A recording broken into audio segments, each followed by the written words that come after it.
I pushed open my bedroom door and froze. Two men in paint-spattered overalls were rolling thick, white paint over my peach walls. My floral curtains lay crumpled on the floor. On my dresser cans of paint bled onto the wood I'd spent weekends restoring. Behind them stood my son Damien, arms crossed, grinning like a man who'd just won. "We're moving in, Mom," he said. "It's only fair. My name is Rosalind Vega. I'm 67 years old, and that was the day my own family tried to erase me. But what they didn't know was, before I continue, tell me where you're watching from, and hit like and subscribe if you've ever been betrayed by your own family. Because this isn't just about a house. It's about a lifetime of being taken for granted until one quiet woman finally decides she's done playing the fool. Now let me take you back to the first time I realized love and debt can sound exactly the same. We're just whispered with a different tone. My name is Rosalind Vega, but everyone at the Harbor Grill just calls me Rosie. For the last 15 years, I've worked the back line, the steam, the grease, the burn marks, all of it. I come in before sunrise, when the parking lot lights still hum with that cold blue tint, and I leave when the fryers are finally silent. The smell of onions and bleach follows me home like a ghost. Some people get used to it. I never really did. I wasn't always alone. My husband, Raphael, died 12 years ago, heart attack, quiet and brutal. One minute, he was sitting on the couch, watching a ball game. The next, he was gone. No goodbye, no warning. Just the hum of the TV and his coffee cup, still warm on the table. I remember how still the house felt that night, like it knew something had shifted forever. After the funeral, people said the usual things. He's in a better place. You're strong, Rosie. God gives his hardest battles to his strongest soldiers. But none of those words paid the rent. None of them stopped the landlord from raising it again that winter. So I went back to this Harbor Grill and asked for more shifts. Back then, I was just a dishwasher, hands in the scalding water 12 hours a day. My fingers split from the heat, my nails turned soft, my skin peeled like old paint. But it was steady work, and it kept me moving. When you're moving, grief can't quite catch you. My son Damien was 23 at the time, still trying to find himself, as he liked to say. He'd started and quit more jobs than I could count warehouse delivery. Insurance sales. Every time he quit, he had a new reason, a new villain. They don't appreciate hard work anymore. Mom, he'd say, rubbing his temple like a man twice his age. And every time I'd open my small envelope of tips and lend him just enough to make rent to fix his car to get back on track. He always said he'd pay me back. He never did. But mothers don't keep receipts on love, at least not at first. Kelsey came into the picture a few years later. She had that practiced sweetness some people wear, like perfume, nice at first, sniff cloying the longer you stay near. She was all smiles and manicures, talked fast, laughed too loud. She sold cosmetics online and posted quotes about gratitude while maxing out credit cards for handbags. Still, she called me Mama Rosie, and I tried to believe she meant it. Their wedding was small. They wanted a big one, but money's tight, Mama. I took out $1,000 from the emergency stash I kept in a coffee tin under the sink. Just until after the honeymoon. Damien promised. I told myself it was fine. That's what family does. But I remember sitting in that church basement after the reception, alone with the leftover cake, realizing I hadn't danced once. When Raphael died, I made myself one promise: I'd own a home before I left this world. Not a big one, not fancy, just mine. A place no landlord could take away. I started saving the year after his funeral. Every Friday, I'd count my tips in the kitchen light. 5s, 10s, sometimes a 20. I'd write the total in my little ledger, slide the cash into the tin, and hide it behind the cans of beans. I cut coupons, bought thrift store clothes, made soup from bones and vegetable scraps. Every coin that clinked into that tin meant one more step toward freedom. It took almost 10 years, but I finally had enough $32,000 saved, dollar by dollar, hour by hour, burn by burn. The day I went house hunting was cold and gray, the kind of Ohio morning that bites through your coat. I took 2 buses to Lorraine and walked street after street until I saw it, a small white house near the lake, peeling paint weeds in the yard, but sunlight spilling through an east-facing window. That window stopped me. It caught the winter light like hope itself. The realtor looked at me skeptical. "You sure you can handle a place like this, ma'am? It needs work." "I've handled worse," I said. When I told him I could pay cash, his tone changed immediately.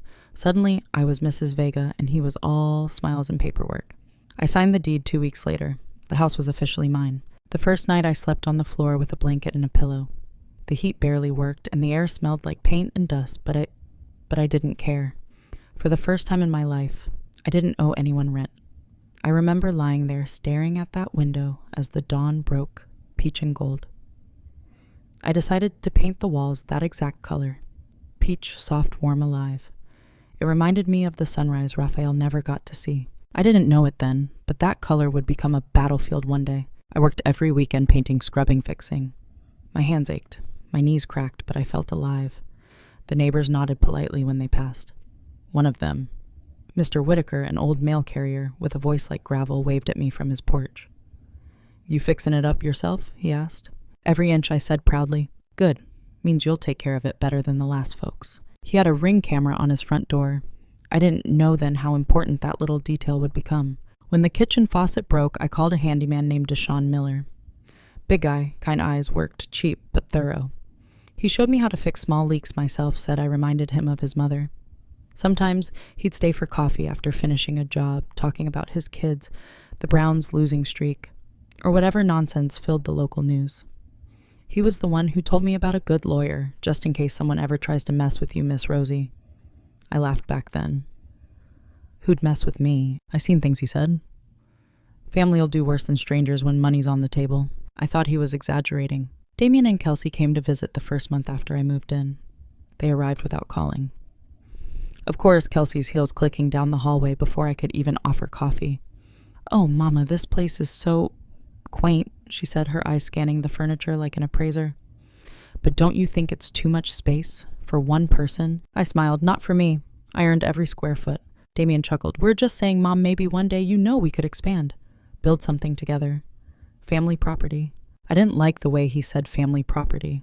It sounded like a claim, not a dream. That night after they left, I double-checked the locks, just in case. I didn't know it then, but that was the first time my own son looked at my home and saw an opportunity instead of a legacy. The second time Damien and Kelsey visited, they brought their kids. 2 wild little boys who ran through my small living room like it was a playground. They touched my framed photos, knocked over a potted plant, and smeared jelly hands on my freshly painted wall.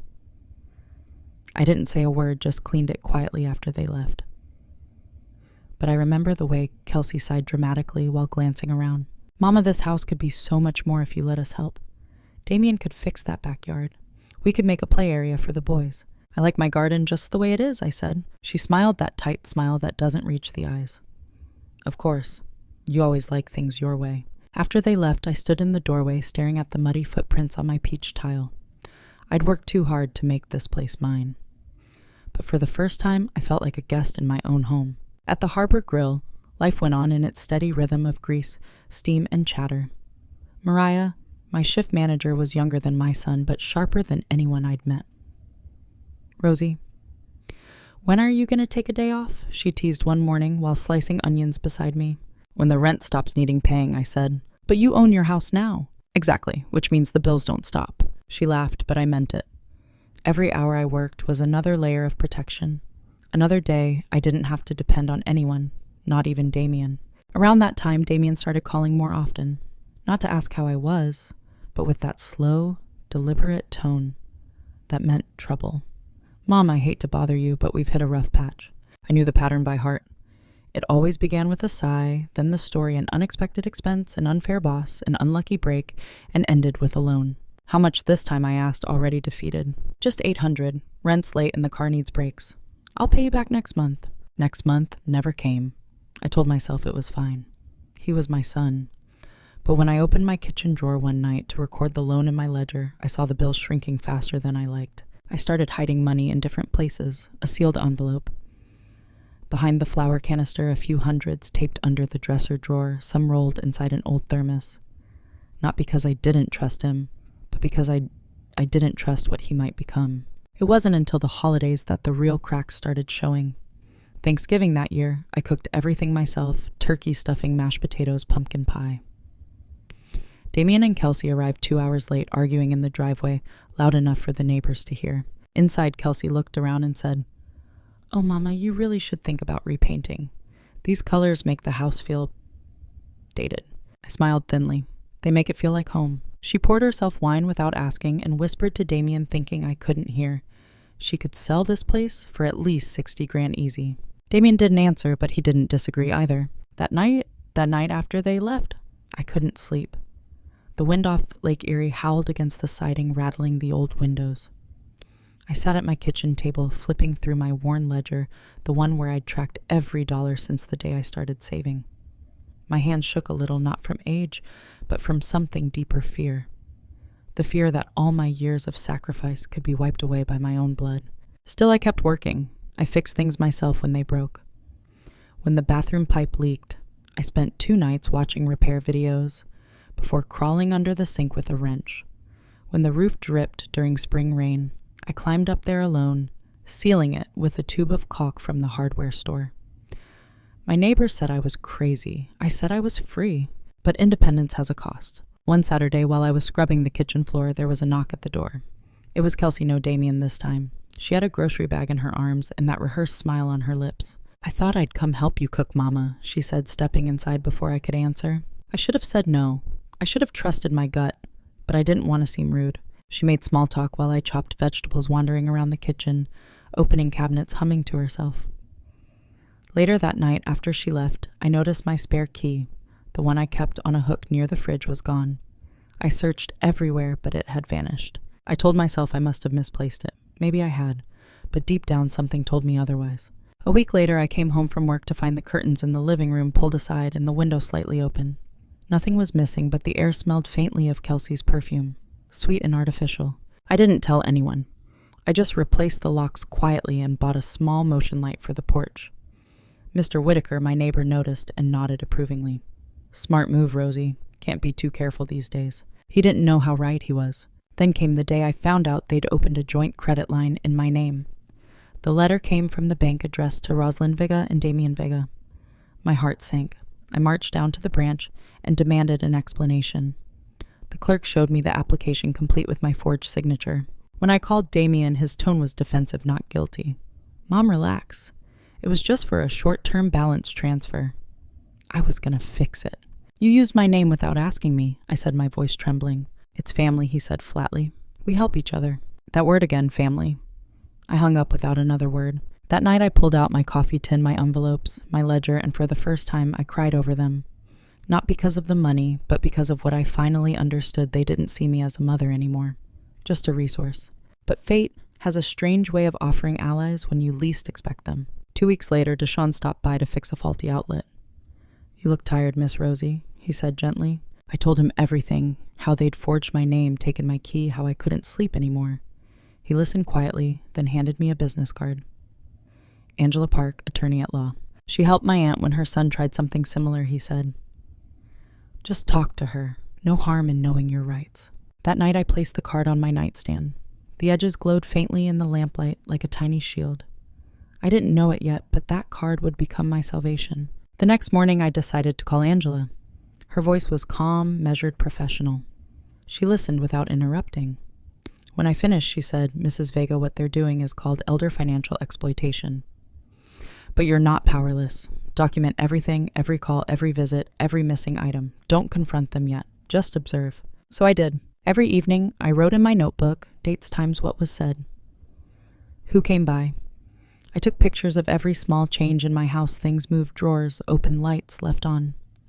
I even saved screenshots of Kelsey's social posts, hinting that she was taking care of her aging mother-in-law. At first it felt paranoid, then it felt smart. Because 3 months later, when I walked into my bedroom and saw the painters rolling over my peach walls, the very walls that had witnessed my quiet victories, I knew this wasn't a misunderstanding. It was an invasion. But they didn't know me yet. They thought I was an old woman with soft hands and softer boundaries. What they didn't know was that I'd survived worse storms than this: burns, grief, hunger, loneliness. And every single one had taught me the same thing. When someone tries to take what's yours, you don't beg. You build a plan. And that's exactly what I did. It started small, so small that anyone else might have missed it. But I'd spent my life noticing details. The first thing was the key. 2 weeks after I found those painters in my room, I discovered a second copy of my house key sitting on the hallway table on top of a crumpled grocery list. It wasn't mine, I always hung mine by the door. I turned it over in my palm and felt my stomach drop. They hadn't just entered my house. They wanted me to know they could. That night I called the locksmith Deshawn had recommended. He came before dawn, no questions asked. We changed every lock front, back even the shed. He gave me 3 keys and said, keep one in your purse, one in your work bag, and give the last one to someone you trust. I trust no one, I told him. He smiled. Then hide it where no one will think to look. The next morning, I found a text from Damien. Hey Mom, why'd you change the locks Lauren couldn't get in to drop off groceries? Groceries. I almost laughed. I hadn't asked for groceries. I didn't reply. Silence is the one thing manipulators can't stand. A week later, I came home from work to find my kitchen rearranged. The coffee maker had been shoved into a cabinet, replaced by an expensive espresso machine I'd never seen. My pots were stacked wrong. My favorite mug, the one Raphael gave me, was cracked clean down the handle. Lauren appeared in the doorway holding her phone like a mirror. Oh, Mama, don't be mad. I was helping you organize. You should really let us update this kitchen. It's so outdated. Don't touch my things again, I said quietly. She blinked, pretending to misunderstand. I was just trying to help. Help somewhere else. That night, I found $1,950 missing from the envelope I kept taped under the dresser. There was a note on top of the empty space investing in improvements family project. You'll thank us later. The handwriting was Damien's. My chest burned. It wasn't even the money. It was the entitlement, the belief that they could take Decide and rename it Love. When I confronted him the next day, he didn't flinch. Mom, calm down. It's still your house. We're just adding value. You act like we're stealing from you. You are. He laughed. You really should relax. Stress isn't good for people your age. People your age. That was the first time he said it like a weapon. A few days later, Kelsey posted a photo on social media. My house in the background, her caption reading, taking care of Mama Vega while she gets older. Family first, always. The comments poured in heart emojis, praise, admiration. My coworkers even mentioned it at work. Your daughter-in-law is such a sweetheart, Mariah said. You're lucky. Lucky. I smiled tightly and went back to chopping onions before anyone saw my eyes. They were rewriting the story one post at a time. Then came the forged power of attorney. I found the papers on my kitchen counter one evening. Damien's name already filled in my signature line left blank. It's just in case something happens, Mom, he said when I confronted him. If you ever get sick or confused, we'll handle things for you. I'm not confused. I didn't say you were. I said if. He was testing the ground, seeing how far he could push. When I refused to sign, Kelsey sighed dramatically. Mama, we're only thinking about your safety. Don't make this harder than it has to be. That night I stayed up late writing everything down. Every date, every insult, every manipulation. The next morning, I photocopied my house deed and gave a copy to Angela Park's office. Keep this safe, I told her. She nodded. You're doing the right thing, Rosie. Documentation is your best defense. A week later, a patrol car pulled into my driveway. The officer said someone had requested a wellness check. A neighbor had called claiming I might be confused or unsafe alone. I knew exactly who that neighbor was. I offered him tea, showed him my pay stubs, my work schedule, my tidy kitchen. I'm not confused, officer, I said, smiling politely. I'm just tired from working the lunch shift. He looked embarrassed. Sorry, ma'am, you seem perfectly fine. When he left, I watched from the window as his car passed Damien's parked sedan down the street. My son didn't even look away from his phone. That night I stared at the peach walls of my bedroom, at the color I had chosen to feel safe. For years I'd believed silence kept the peace. But silence was exactly what they were using to erase me. I was done being erased. 2 weeks passed before the next strike. It came wrapped in politeness, the kind that smells like sugar but tastes like poison. One Saturday morning, Damien showed up on my porch holding a clipboard. Kelsey stood behind him, with the kids all smiles for the neighbors' benefit. Mom, Damien said we've been talking about remodeling. The kids need their own room, and we figured your master bedroom's just too big for one person. I froze. The air outside was crisp with lake wind, but I felt heat rising up my neck. My bedroom is my space, I said slowly. Of course, Kelsey chimed in sweetly. But you'd still have a room. We'll move your things into the smaller one. Damien can paint it something fresh, white, clean. It'll look beautiful. I stared at her, realizing she was describing a plan that had already begun. Their voices sounded rehearsed, their smiles too wide. Later that day, I came home from the diner to find 2 painters standing in my bedroom, their brushes dripping white. My peach walls, those warm sunrise-colored walls, were vanishing under layers of chalk. My curtains lay in a pile on the floor. My dresser, the one I'd sanded by hand, was pushed to the center of the room. Kelsey was there too, scrolling through her phone, not even pretending to ask permission. Damien leaned against the doorframe like he owned the place. "We're just modernizing it, Mom," he said. "You'll thank us when it's done." I wanted to scream, but the words came out cracked. "Who told you to do this?" "We already talked about it," he said casually. "You must have forgotten." "I didn't forget. You never asked." Kelsey looked up, then eyes sharp. "Oh, Mama, don't get dramatic. It's just paint. You always take things so personally. Just paint." As if erasing the color that marked my freedom was nothing. As if my house was their blank canvas. The painters froze mid-stroke.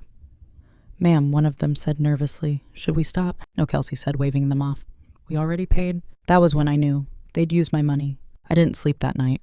I sat in the small room they now called mine and stared at the wall, feeling it close in on me. Every surface smelled like strangers' latex paint cologne, fake lavender. The next morning I checked my dresser drawer. My emergency envelope was gone. The ledger I used to track every dollar was half missing, pages torn out. They hadn't just stolen money, they'd stolen proof. When I confronted Damien, he smiled like a man explaining taxes to a child. "Mom, we're family. What's yours is ours. Don't make it sound ugly." "What's mine is mine," I said. He laughed under his breath. "You really need to stop thinking like that. You're not alone anymore. We're a unit." A unit. Like I was a piece of machinery to be folded into their system. By the end of the week, they'd brought in more boxes, new furniture, and their kids' toys. I came home one night and found my living room rearranged, my couch shoved against the wall, their big TV plugged in where my plants used to sit. I stood in the doorway, dizzy. "What is all this?" Kelsey, without looking up, said, "We figured it's better if we all stay together for a while. You shouldn't be alone out here anyway. And since we already have keys..." "Keys you stole." "Borrowed," she corrected, smiling. That was when the final thread snapped. I stepped closer, voice cold. "Get out of my house." Damien's eyes darkened. "Mom, don't start this again. You're not thinking clearly." "Get out." He took a slow step forward. "We'll stay a few weeks until we figure things out. You'll see it's better this way. You're overreacting." Kelsey crossed her arms. "We're doing this for you. You can't live alone forever." I walked to the hallway, grabbed my phone, and dialed the police. Damien's smile faltered. "What are you doing?" "Calling someone who'll actually listen." He lunged to grab the phone, but I turned my back. The dispatcher answered just as his voice rose. "My son and daughter-in-law have entered my house without permission," I said, steady but shaking. "They won't leave." When the officer arrived, everything was too polite. Damien said, "She's just confused, officer. We live here now." She invited us. "I did not," I said firmly. The officer looked uncertain. "Ma'am, do they have keys?" "Yes, but they copied them without asking." He sighed. "Family disputes are tricky. Without a formal lease or restraining order, this is a civil matter." Damien smirked behind the officer's shoulder. That smirk lit a fire in me I hadn't felt in years. I waited until the officer left. Then I locked myself in my room, my smaller, stolen room, and opened my notebook. I wrote everything down, date, time, what the officer said, every word Damien and Kelsey had used. Then I called Deshawn. "Can you recommend someone to change locks again?" He didn't even hesitate. "I'll send my guy at sunrise, and Rosie start taking pictures. Every single thing they've touched." That night, while they laughed in the living room and their kids screamed over cartoons, I sat by the window and made my plan. Tomorrow they'd wake up to a house that no longer belonged to them. Because if my son thought I'd roll over quietly, he'd forgotten who raised him. The snow was falling sideways that afternoon, thick, wet flakes melting into gray slush on the porch. I stood in the kitchen, hands clasped around my old thermos of coffee, waiting. I'd rehearsed this moment in my mind for days, every detail sharp as glass. At 4:17 p.m., Damien's truck pulled into the driveway. Kelsey stepped out first, wrapped in a white coat like she was going to Sunday brunch, not walking into an ambush. 2 police officers followed, their blue lights pulsing faintly through the snow. Behind them, a dark sedan eased to the curb, Angela Park's car. I didn't move until the knock came. 3 sharp raps. Confident, entitled. When I opened the door, Damien grinned. "Mom, we just want to clear this up. No need for drama." My voice was steady. "You're right. That's why I called my lawyer." For the first time, his smile faltered. Kelsey's eyes darted to the sedan as Angela stepped out, folder in hand. "Good afternoon," Angela said politely, addressing the officers. "I represent Mrs. Rosalind Vega, legal homeowner of this property. We've been expecting this visit." Kelsey's voice went brittle. "We have text messages showing she invited us to live here." She waved her phone like a badge. "She's confused. She probably doesn't even remember." Angela raised an eyebrow. "I'd like to see those." Kelsey handed the phone over with shaking hands. Angela scrolled slowly, then looked up. These screenshots have mismatched timestamps. The metadata shows they were created the day after Mrs. Vega changed her locks. Damien's jaw tightened. That doesn't prove anything. Actually, said a deep voice from across the street. Mr. Whitaker stepped out of his doorway holding a tablet. It does? He turned the screen toward the officers. The footage from his doorbell camera flickered to life. There was Kelsey pounding on my door at 10:42 p.m., muttering to Damien that the old bat must have changed the locks. The officers glanced at each other. One of them cleared his throat. Ma'am, it seems you've entered the property without consent. That's trespassing. Kelsey's face drained of color. You can't be serious. We're family. Angela opened her folder and placed a document on the porch railing. Here's the property deed, the recorded ownership, and the notice I filed this morning, notice to vacate effective immediately. Damien laughed too loud. You think you can evict your own son? Angela didn't even blink. No, Mr. Vega. Your mother is evicting 2 adults who illegally entered her home, forged her financial documents, and attempted to gain power of attorney through deception. Kelsey's voice cracked. That's ridiculous. Angela turned one page.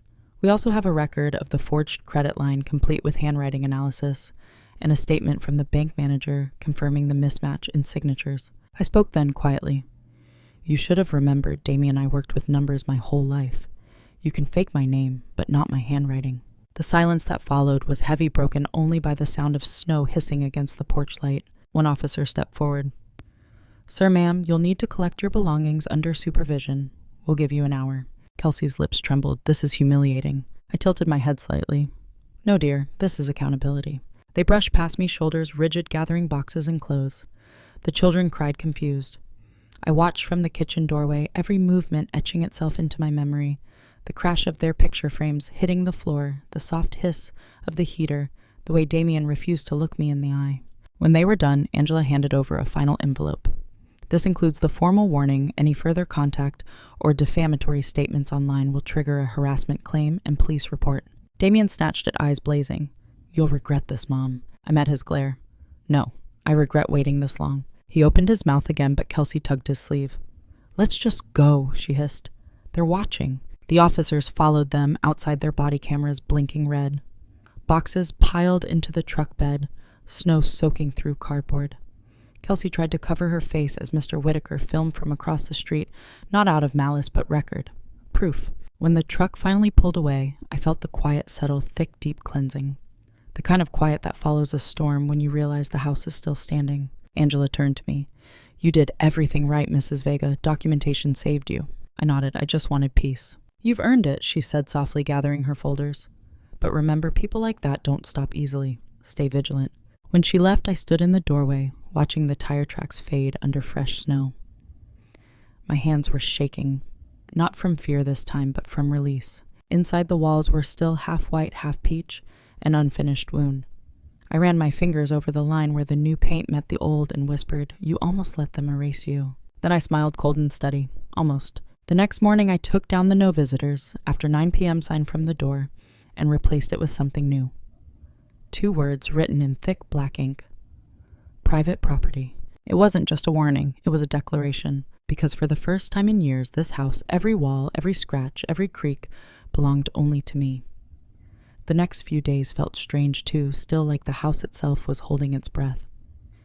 Their smell lingered in the hallway for a while. Cheap perfume, cologne, the ghost of fried food. But eventually, even that faded. I scrubbed the floors until my knees hurt, then opened every window despite the cold. The lake wind came in sharp and clean. It felt like rinsing out a wound. Angela called 2 days later. They've gone quiet, she said. Probably embarrassed. Embarrassment is a good start, I told her. She laughed softly.